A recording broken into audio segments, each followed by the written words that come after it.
Maybe. Good. Thank you all very much. Dr. Newberry, thank you for that introduction. That's personal of our family. Thank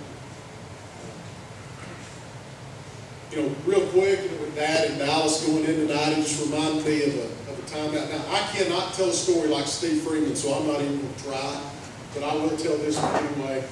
I was in college, I was home for a weekend, and Brownwood had a playoff basketball game. Of course, Dad, I didn't know better to do. Dad said, "We can go?" Sure. So we hopped in the car and take off, and I realized we're not quite headed in the direction of Fort Worth, which is where the game was. And Dad said, "Well, we got to go by and pick up Dallas." Now imagine what I'm telling you here. I'm in a car for roughly 4 hours with Bill Stovall in Dallas, Houston. You know the Brownwood sports history lesson I got that night?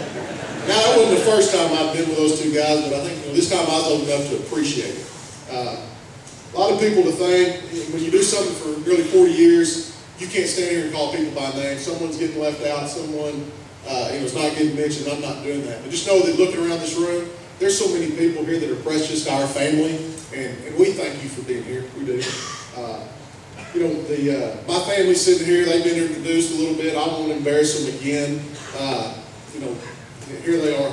Bless you. Thank you for being here with us, with everybody. My family's awesome. They really are. To the players, thank you to the players. If you put on the maroon and white, thank you. Thank you. You're the reason that Dad got up at 5 in the morning or whatever god-awful hour he was waking up in the mornings. You're the reason he got up, did what he did, and enjoyed doing what he was doing. To the coaches, I can't thank you enough for the way that you allowed Dad to be an extension of your staff. He always viewed himself as that, but you allowed him to feel that way, and thank you so much. Coach Wood and Coach Southall meant the world to Dad. And you're like Dad, you grow up without much of a dad around the house. Those two guys were father figures for him. Put the football aside, they treated him like family. Y'all treated our family, like family, and thank you. Dad was the biggest sports fan I ever knew. There's no question about it. He had more knowledge, some of it useless, but he had more knowledge than anybody I knew. It wasn't uncommon when I was a kid, the phone would ring in the evening and I'd answer it. Someone on the other end say, "Mitch, is your daddy there?" "Yes, sir, just a second." I'd hand the phone to Dad.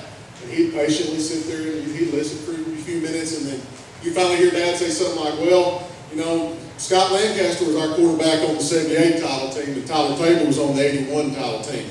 Obviously, he was either solving a bet, a fight, or something, but that was pretty common, And Dr. Newberry, you may can vouch for this, and I was told he was quite the ping pong player at Howard Payne.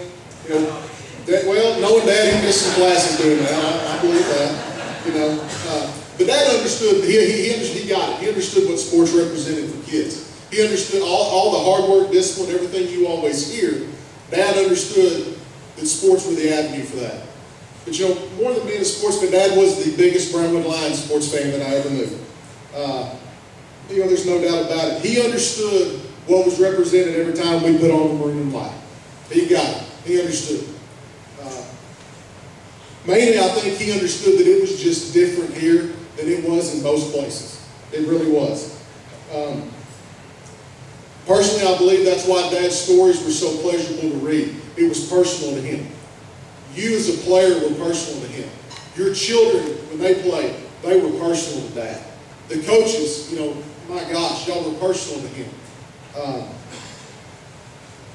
But I think mainly more than anything, the community of Brownwood was special to Dad. He always had the respect of our opponents. He didn't know how to trash a kid, whether it was ours or theirs. He obviously had the respect of all his colleagues. He got offers. You name the major, newspaper market in Texas, he got an offer, but he wasn't going anywhere. Dad he had the right perspective. He understood that he was writing about kids' dreams of being Brownwood Lions, and that's why he was always a positive light shed on you as a player. He got it. He understood. Somebody asked me this morning, was he biased? Heck yes, he was biased. Absolutely, he was biased. He was a Brownwood Lion. I like to say that Dad always wrote with class and character. If you haven't read one of his articles in a while, just pick it up. You'll quickly be reminded. No doubt about it.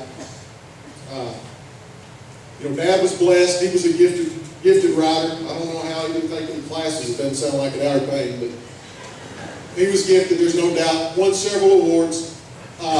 One we're particularly proud of. In '99, he was inducted into the Texas High School Football Hall of Fame in Waco. If you haven't been to that place, you're missing out. You need to go.